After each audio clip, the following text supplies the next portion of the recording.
Bab 5991. Selama Peter perlu menambah pengalaman hidup setelah meninggalkan toko barang antik, dia akan dapat berintegrasi dengan sempurna ketika dia kembali ke Aurus Hill.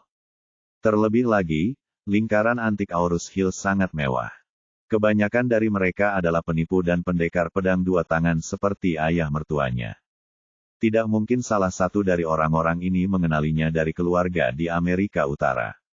Jika Peter Zhou benar-benar membuka toko kecil di Antique Street di Aurus Hill saat itu, dia pasti tidak akan mencolok. Jadi, Charlie bertanya kepadanya, "Paman Zhou, setelah saya kembali, saya akan mengonfirmasi identitas yang Anda gunakan untuk diri Anda sendiri saat itu. Hanya saja kamu meninggalkan toko barang antik dan kembali ke Aurus Hill kali ini. Bagaimana rencanamu menghadapi pengalaman hidup di antara keduanya?" Peter tertawa dan berkata, "Jika waktunya tiba, saya akan menyiapkan sejumlah barang antik yang tidak mencolok terlebih dahulu. Saat saya tiba di Aurus Hill, saya akan menemukan beberapa kenalan lama di lingkaran barang antik dan mendirikan toko kecil di Jalan Antik. Saya akan memberitahu publik bahwa saya pergi ke pedesaan barat laut dan barat daya untuk mengumpulkan barang antik selama periode ini. Saya pergi ke sana, menyimpan beberapa barang, dan merasa tidak ingin melepaskan Aurus Hill. Jadi saya kembali ke Aurus Hill untuk membuka toko." Charlie mengangguk, "Pernyataan ini lebih dapat dipercaya. Aku akan mengaturnya untukmu ketika waktunya tiba. Anda bisa naik kereta ke arah barat daya dan barat laut, catatan, dan juga dapatkan beberapa catatan akomodasi hotel. Dan gabungkan catatan-catatan ini untuk membuat laporan bank. Jika ada yang ingin memeriksa Anda, selama segala sesuatu di masa lalu dapat dilacak dan logis, seharusnya tidak ada masalah." Peter menangkupkan tangannya dan berkata dengan penuh rasa terima kasih. "Maka semuanya tergantung pada guru. Kebetulan saya tidak melakukan apa-apa selama 2 hari ini, jadi saya akan meluangkan waktu untuk memikirkan tindakan yang lebih masuk akal di masa lalu. Dan kirimkan kepadamu ketika waktunya tiba. Anda dapat meminta seseorang untuk mengikuti lintasan tindakan yang telah saya selesaikan dan membuat catatan file." "Oke." Charlie mengangguk dan bertanya padanya, "Paman Zhou, apakah ada hal lain yang ingin kamu katakan padaku?" Peter buru-buru berkata, saya tidak berani, tapi saya punya pertanyaan untuk ditanyakan kepada Tuan Muda." Charlie berkata, "Paman Zhou, tolong beritahu saya." Peter bertanya kepadanya, "Apakah Tuan Muda sudah membaca kata pengantar 9 kitab suci surgawi yang mendalam?" "Belum," kata Charlie jujur. "Saya mengambil fotokopi kata pengantar 9 kitab suci surgawi yang mendalam bersama si Fang Baozu pada saat itu. Namun, saya belum pernah membacanya dengan cermat. Awalnya saya berencana menunggu sampai saya kembali. Saya punya waktu untuk mempelajarinya dengan cermat." Peter mengangguk dan berkata, "Isi dari kata pengantar 9 kitab suci surgawi yang mendalam, sangat mendalam dan sulit untuk dipahami. Saat itu, saya tidak tahu alasannya, jadi saya menyerah. Jika Anda tertarik, Tuan Muda, ayah Anda dulu menghabiskan banyak waktu untuk meneliti dan melupakan makanan dan tidur sebelum dia secara bertahap menemukan jalannya. Jadi guru, jika kemajuan Anda pada awalnya tidak mulus, jangan terlalu cemas. Luangkan waktumu, dan pada akhirnya kamu akan mencapai sesuatu." Sore harinya, Charlie mengucapkan selamat tinggal pada Helena dan Peter, dan berangkat kembali ke Amerika Serikat sendirian. Jarak dari Ottawa ke Burlington tidak terlalu jauh, namun perbatasannya sedikit lebih merepotkan. Namun, pengelolaan perbatasan AS Kanada relatif lemah, dan tidak ada keluarga Rothschild yang mengawasinya. Bagi Charlie, itu bukan masalah besar dan bukan hal yang sulit. Setelah berhasil memasuki Amerika Serikat, Charlie berkendara ke Burlington, tempat pesawatnya sudah menunggu dan siap lepas landas. Saat ini, di bandara kecil yang jaraknya puluhan kilometer dari Bandara Internasional Burlington, Departemen Keamanan Dalam Negeri masih melakukan pencarian yang sangat mendetail terhadap Gulfstream G650, tetapi tidak ada barang berharga yang ditemukan. Departemen Keamanan Dalam Negeri juga mulai bertanya-tanya apakah masalah ini benar-benar lelucon. Atau apakah petugas intelijen telah melakukan kesalahan. Namun, Tidak ada jalan untuk mundur setelah busurnya ditembakkan. Jadi mereka harus mengambil risiko dan menghadapinya. Kasus hanya bisa ditutup jika pesawat digeledah secara menyeluruh. Namun, hal ini sama sekali tidak akan mempengaruhi pengoperasian normal Bandara Internasional Burlington. Charlie tiba di Bandara Internasional Burlington, melewati bea cukai dengan lancar. Dan naik pesawat khusus kembali ke rumah. Saat ini, Victoria membawa Ravendor ke pintu perusahaan penerbangan umum Angia yang ditutup sementara. Setelah dilakukan penyelidikan polisi, dipastikan tidak ada korban jiwa pada lokasi kebakaran sebelumnya.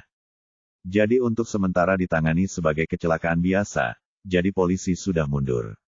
Karena kecelakaan besar yang baru saja terjadi di General Aviation Company. Pavel sekarang hilang, dan tidak ada yang mengalokasikan dana untuk rekonstruksi. Jadi tempat itu pada dasarnya terhenti. Hanya tersisa satu satpam di lokasi untuk menjaga gerbang. Dan semua orang telah berlibur. Ketika Victoria dan Ravendor berjalan ke pintu General Aviation Company, petugas keamanan di luar pintu berkata, "Maaf kalian berdua, tempat ini sudah berhenti beroperasi." Victoria meliriknya dan berkata dengan dingin, "Buka pintunya." Ekspresi pria itu terkejut. Dia segera membuka pintu dan berkata dengan hormat, "Tolong." Bab 5992. Victoria bahkan tidak melihatnya lagi dan langsung masuk. Diikuti oleh Ravendor. Dia dengan mudah mengendalikan penjaga keamanan. Dan kemudian berjalan masuk bersama Ravendor dengan sikap angkuh. Victoria merasa jika dia benar-benar ingin mencari petunjuk terkait Pavel. Ini adalah tempat paling kritis. Saat ini, di dalam perusahaan penerbangan umum. Hanggar helikopter yang terbakar sungguh mengejutkan. Beberapa helikopter yang semula hendak parkir di hanggar hanya bisa parkir di ruang terbuka tak jauh di luar hanggar, dan semuanya tertutup. Victoria melihat sekeliling dan bertanya kepada penjaga keamanan yang mengikutinya dengan hormat. Apakah tempat ini sepi dan tidak ada yang menjaganya? Penjaga keamanan dengan cepat menjawab, "Perusahaan penerbangan umum kami pada dasarnya melayani keluargaan. Keluargaan dulunya berada di Amerika. Saat itu, di sini sangat sibuk.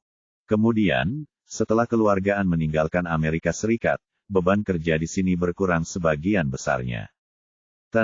Chen tidak dapat dihubungi sekarang, dan tidak ada yang menyetujui kebutuhan pendanaan untuk rekonstruksi, jadi kami harus menghentikannya untuk saat ini." Victoria mengangguk dan berkata dengan tenang, "Oke, kamu tidak ada hubungannya di sini, mundurlah." Setelah satpam mendengarkan perintah tersebut, dia berbalik dan berjalan menuju gerbang tanpa mengucapkan sepatah kata pun. Victoria melirik hanggar helikopter yang telah terbakar menjadi puing-puing dan melangkah masuk.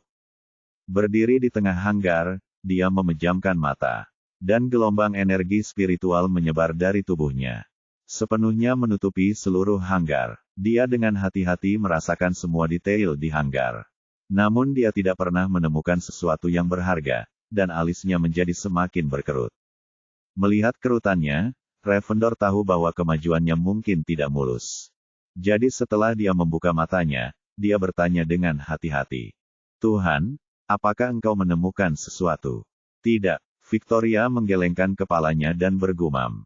"Aneh. Benarkah tidak ada korban jiwa dalam kebakaran itu? Kalau tidak, mustahil bagiku untuk tidak merasakannya sama sekali." Pendeta dengan cepat bertanya, "Tuhan, apakah itu benar? Apakah itu berarti ada kemungkinan Pavel dan Loyal belum mati?" Victoria mengangguk, "Anda tidak dapat melihat orang hidup, dan Anda tidak dapat melihat tubuh setelah kematian. Tentu saja, ada kemungkinan mereka tidak mati. Tapi saya tidak mengerti, apa alasan pihak lain harus menyerap mereka berdua?" Ravendor berkata, "Pihak lain menyerap keduanya. Mungkin karena mereka mengira ini akan membawa pukulan besar bagi Warriors dan mereka juga bisa mendapatkan banyak informasi terkait Warriors dan dari mereka berdua." Victoria melambaikan tangannya, "Jika saya benar-benar ingin menyerang dan membunuh mereka secara langsung. Bukankah ini pukulan yang lebih besar bagiku? Terlebih lagi, pihak lain telah beberapa kali menyelamatkan keluargaan dari api dan air. Jadi dia pasti memiliki hubungan yang mendalam dengan keluargaan. Jadi karena dia memiliki hubungan yang mendalam dengan keluargaan, bagaimana dia bisa memberikannya kepadaku? Apakah ada cara bagi Pavel, yang telah menyamar di keluargaan selama lebih dari 10 tahun, untuk bertahan hidup? Pendeta bertanya dengan kaget, Tuhan, apa maksudmu? Apakah kamu masih lebih suka mereka mati? Ya, Victoria mengangguk dan berkata dengan tegas. Bahkan jika mayatnya tidak ada dalam api ini, mereka pasti berada di tempat lain. Tetapi yang tidak dapat saya pahami adalah karena semuanya terjadi di kota metropolitan New York yang ramai. Pihak lain tidak bisa memiliki senjata ampuh seperti anti-meriam jarak dekat. Jadi metode apa yang mereka gunakan untuk membuat loyal mati tanpa sempat bertarung? Victoria telah menanamkan pentingnya pembukaan Istana Niwan kepada keempat Earl selama bertahun-tahun. Keempatnya bisa menjamin dibukanya Istana Niwan. Selama Istana Niwan dibuka, formasi yang tersisa di Istana Niwannya akan hancur. Jika hancur di kota makmur seperti New York, tidak ada bangunan dalam jarak beberapa ratus meter yang akan selamat. Tepat ketika Victoria tidak dapat memahami logikanya. Dia melihat sekeliling dan tiba-tiba melihat sesuatu. Jadi dia segera berjalan menuju tengah hanggar. Di tengah reruntuhan hanggar, sebuah helikopter yang terbakar hingga kerangkanya berdiri sendiri. Helikopter itu memiliki total 4 rotor yang berbentuk bersilangan.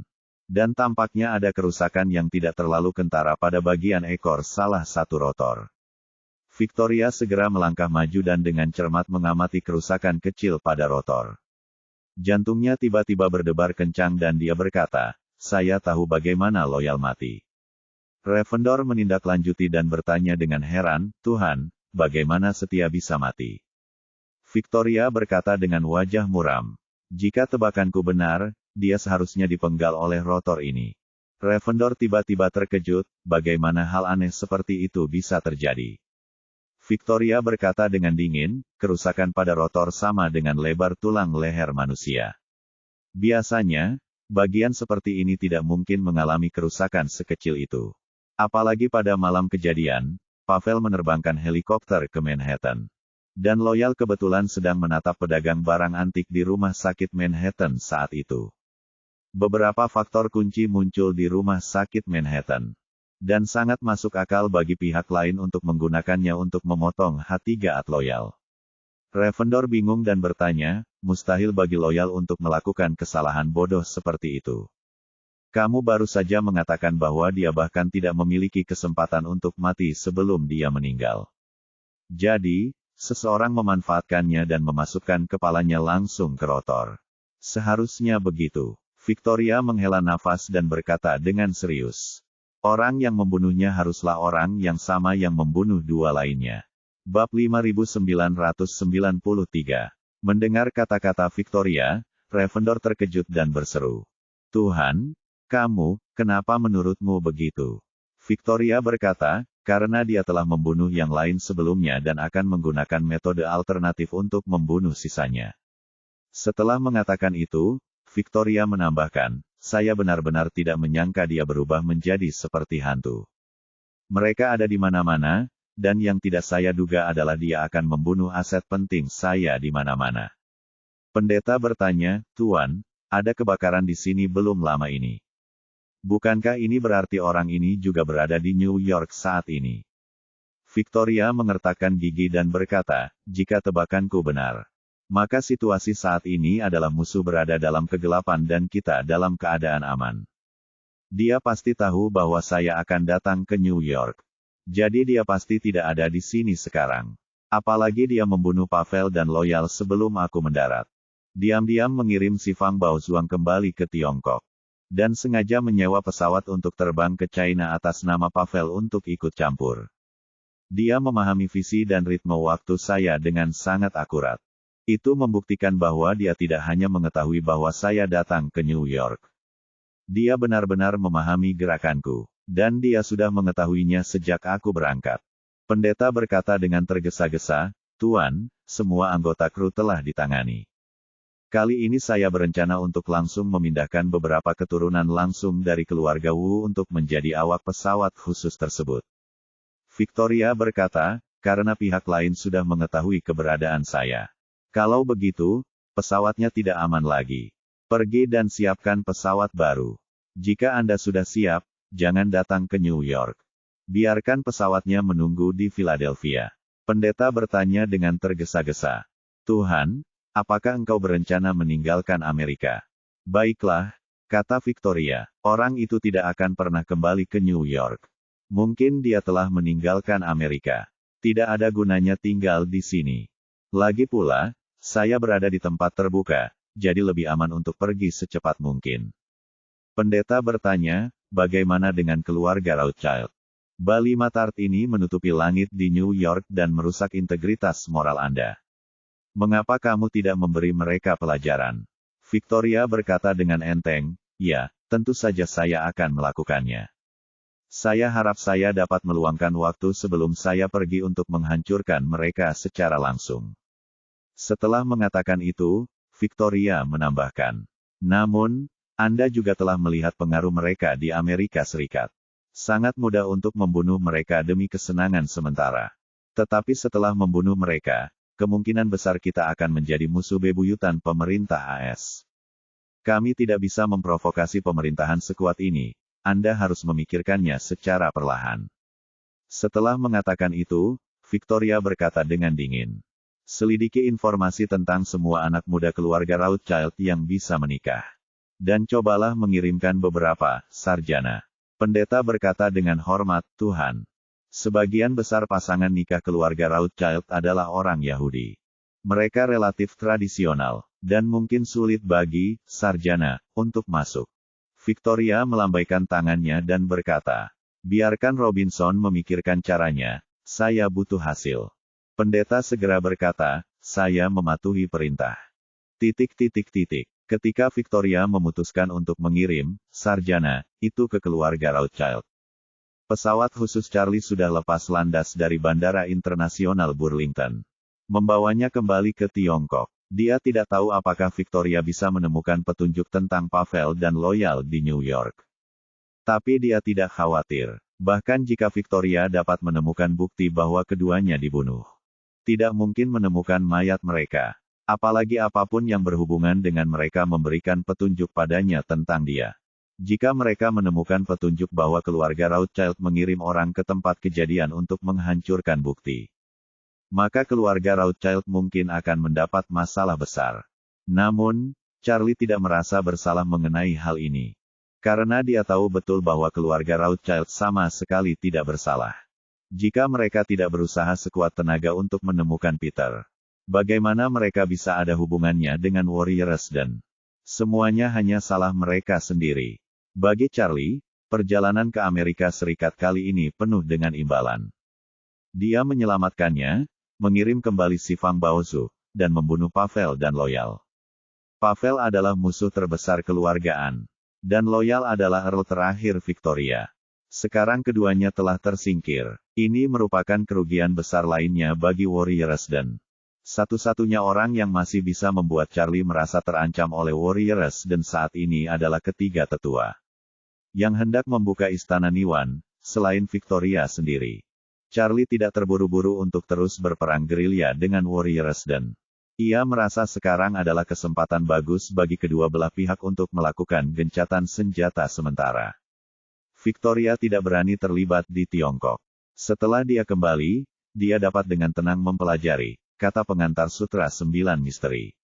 Dan pada saat yang sama, pelajari album foto peninggalan ayahnya untuk melihat apakah ada petunjuk lain. Apalagi Tiongkok kini sudah aman. Charlie merasa sudah waktunya istrinya, Claire, pulang. Dia meminta Stella untuk mengundangnya ke Amerika selama berhari-hari. Dan dia sangat merindukannya. Bab 5994. Jadi, Charlie menggunakan jaringan satelit di pesawat khusus untuk melakukan panggilan WeChat ke Stella. Telepon terhubung, dan suara Stella terdengar. Ten, Wade, apakah kamu ada hubungannya denganku? Charlie bertanya padanya, Miss Fei, bagaimana kemajuan proyekmu sekarang? Kapan Claire bisa pergi? Stella berpikir sejenak dan menjawab dengan hormat. Ten, Wade, Claire memainkan peran yang lebih penting dalam proyek ini. Dia adalah salah satu dari 3 desainer inti, dan proyek ini sangat besar. Jika kita benar-benar ingin melakukannya dengan dia di dalam pesawat, Dibutuhkan setidaknya setengah tahun untuk menyelesaikan pekerjaan desain awal dan semua serah terima sebelum konstruksi.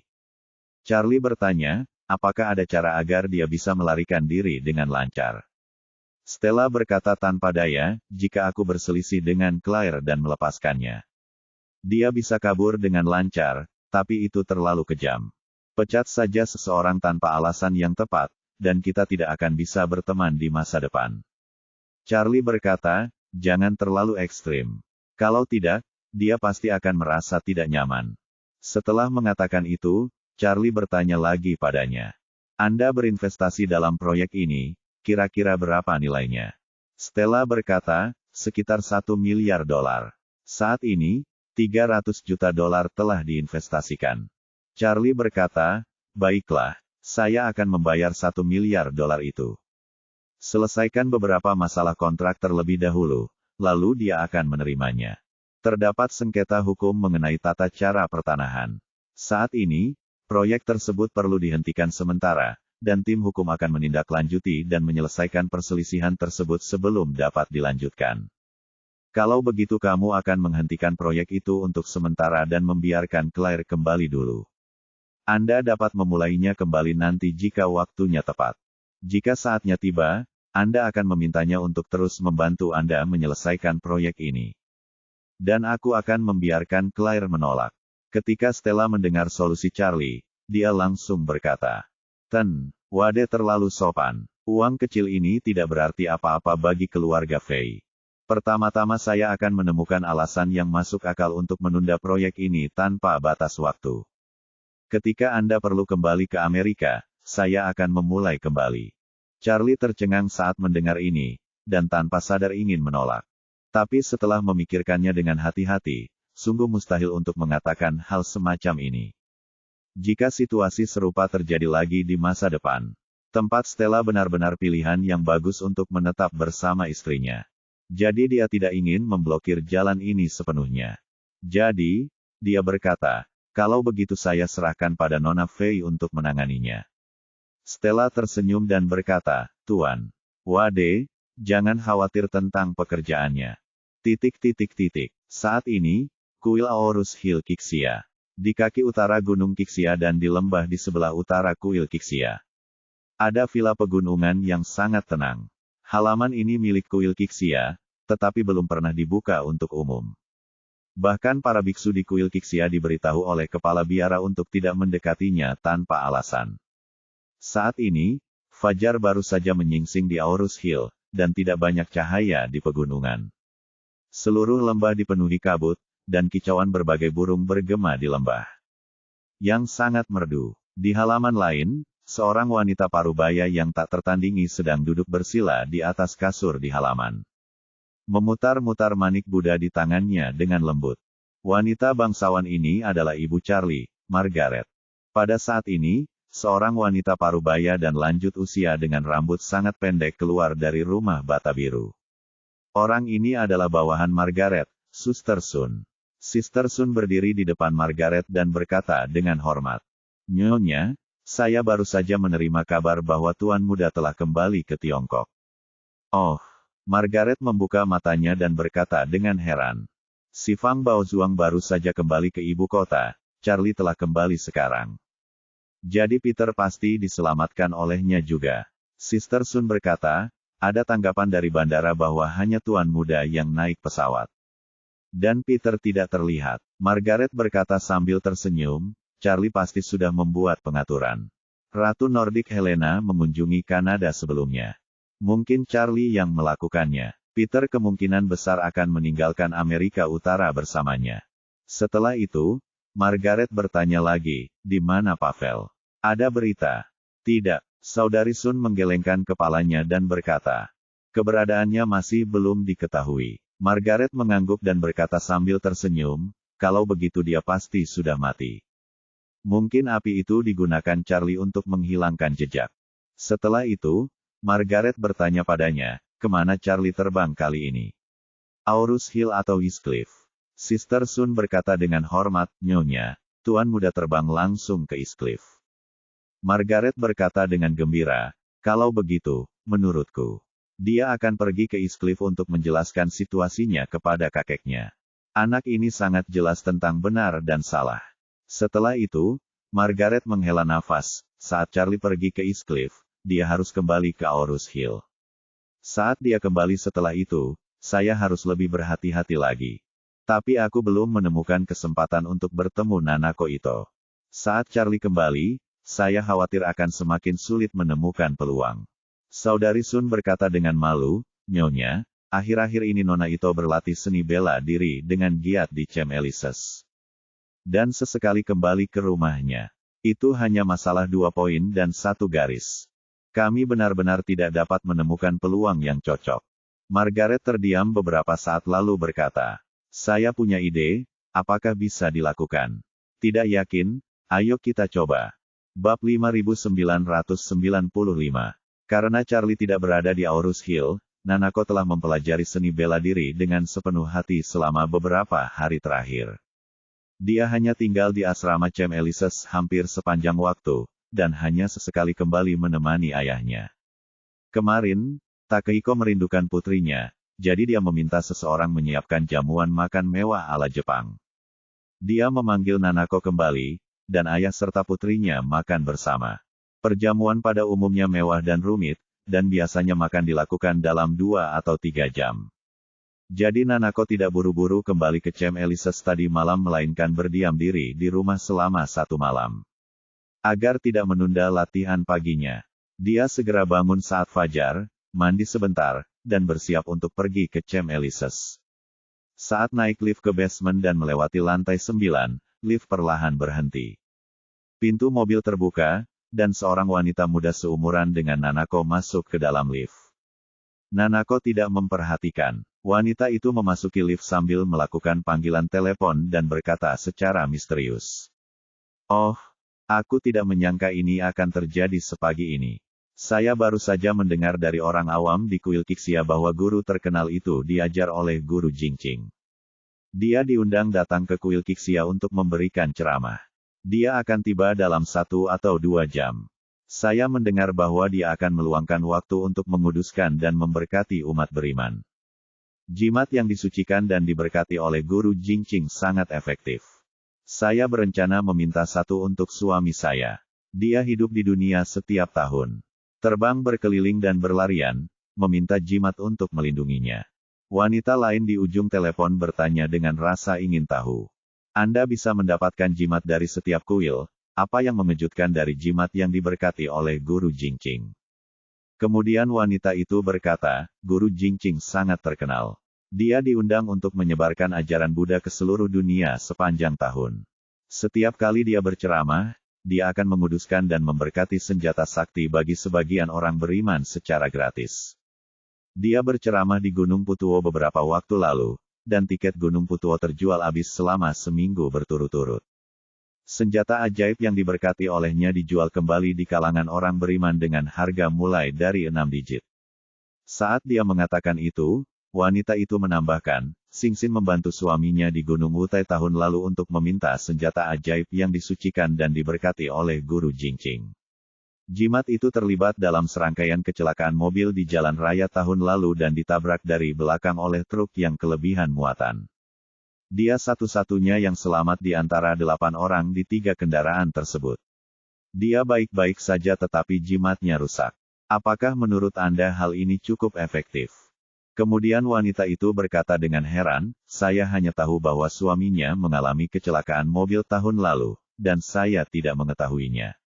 Saat ini, lift telah mencapai garasi bawah tanah.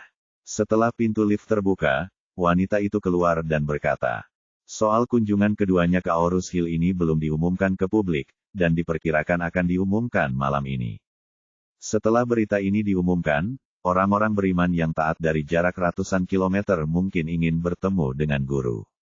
Dan akan sulit untuk mengaturnya saat itu, jadi saya berencana pergi ke sana lebih awal dan menunggu. Jika Anda tertarik, kita akan pergi ke sana bersama-sama. Nanako mengikuti wanita itu keluar dari lift.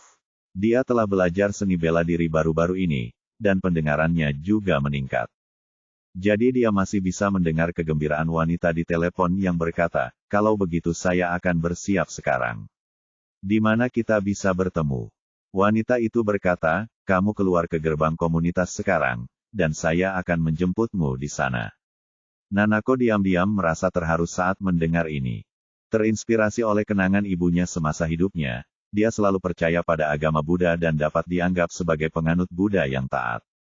Saat berada di Kyoto, dia sering pergi ke kuil Kinkakuji untuk memuja Buddha dan memberikan persembahan. Terakhir kali, untuk Charlie, dia pergi ke kuil Kinkakuji untuk berdoa bagi pengawal kerajaan untuknya. Sekarang dia tiba-tiba mendengar bahwa seorang biksu terkenal dari Tiongkok datang ke kuil Kixia untuk memberikan ceramah dan juga memberkati para penyembahnya dengan jimat. Hal pertama yang dia pikirkan adalah meminta satu untuk Charlie. Meski kekuatan Charlie sudah menjadi yang terkuat yang pernah dimiliki Nanako, menurutnya, berkah teologis atau metafisik dari agama itu sendiri merupakan jenis soft power lain di luar hard power. Dalam arti tertentu, ini juga penting. Ini seperti meskipun prajurit mempunyai senjata dan peralatan yang kuat. Mereka tetap berdoa memohon keberkahan Tuhan jauh di lubuk hati mereka sebelum berangkat ke medan perang. Jadi, Nanako mengambil 2 langkah dengan cepat, menyusul wanita di depannya, dan berkata dengan tatapan minta maaf.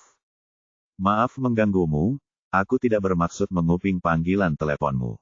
Saya baru saja mendengar Anda berbicara tentang jimat, jadi saya ingin mengajukan pertanyaan kepada Anda, bagaimana saya bisa meminta guru Jingqing untuk menguduskan dan memberkati sebuah jimat.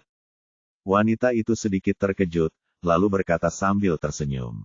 Sederhana saja, Anda langsung pergi ke kantor sirkulasi Dharma dan seni bela diri kuil Kixia dan mengatakan bahwa Anda diundang untuk mengunjungi Jingqing. Itu seorang penyihir. Tuan di sana akan membawa Anda ke Siangtang untuk menunggu. Tidak banyak orang yang mengetahui berita ini. Anda seharusnya memiliki kesempatan jika pergi ke sana lebih awal. Nanako dengan cepat mengucapkan terima kasih banyak. Terima kasih kembali. Wanita itu tersenyum dan berkata, kamu juga tinggal di sini. Kita seharusnya bertetangga, bukan? Ya, Nanako mengangguk dan berkata, rumahku ada di lantai 21. Wanita itu tersenyum dan berkata, saya tinggal di lantai 9 dan saya baru membelinya beberapa hari yang lalu. Saya pindah ke sini karena suami saya sibuk dengan bisnis di tempat lain sepanjang tahun. Saya pada dasarnya tinggal di sini sendirian. Anda bisa datang mengunjungi saya ketika Anda punya waktu. Setelah itu, pihak lain tidak menunggu jawaban Nanako dan berkata, mari kita tidak membicarakannya untuk saat ini. Ya, aku harus segera menjemput temanku. Rumahnya berlawanan arah dengan Mountain. Ini akan memakan banyak waktu dalam perjalanan. Kamu harus cepat pergi dulu. Lebih cepat lebih baik. Nanako dengan cepat mengucapkan terima kasih dan melihat pihak lain masuk ke dalam mobil dan pergi. Setelah itu, dia masuk ke dalam mobil dan menyalakan mobil untuk pergi ke kuil Kixia. Kedua mobil itu meninggalkan basement Thomson satu demi satu. Lalu yang satu ke kiri dan yang lainnya ke kanan, dan tak lama kemudian jaraknya semakin lebar. Setelah berkendara selama beberapa menit, wanita di mobil di depan mengangkat telepon dan memutar nomor. Setelah panggilan tersambung, dia berkata, Saudari Sun, Nanako seharusnya sudah berangkat ke kuil Kixia. Di sisi lain, setelah menerima panggilan tersebut, Sister Sun berbicara. Oke, aku mengerti, dia tidak meragukanmu, kan? Wanita itu menjawab, mungkin tidak. Lagi pula, meskipun ada kecurigaan, ia dapat bertahan dari pengawasan. Saya sudah tinggal di sini selama beberapa hari, jadi saya tidak takut dia memeriksanya. Sister Sun tersenyum tipis dan berkata, baiklah, jemput temanmu dan bergegas ke sini seperti biasa. Tapi jika semuanya berjalan lancar, Nanako seharusnya sudah pergi saat kamu tiba. Tapi untuk keseluruhan pertunjukan, kamu harus datang ke sini dulu. Oke, Kakak Sun. Setelah menutup telepon, Sister Sun segera mendatangi sisi Margaret dan berkata dengan hormat. Nyonya, Nona Ito seharusnya sedang dalam perjalanan ke sini. Segera setelah Anda tiba di Aorus Hill, Anda akan meminta seseorang membeli rumah di lantai bawah dari rumah Ito. Ini benar-benar berpandangan jauh ke depan. Margaret tersenyum tipis dan berkata, saya tidak bisa mengatakan berpandangan jauh ke depan. Saya sangat menyukai gadis ini, jadi saya memutuskan untuk mengambil satu langkah lagi. Saudari Sun bertanya ragu-ragu, Nyonya, Nona Ito, dan Nona Gu, yang mana yang Anda sukai?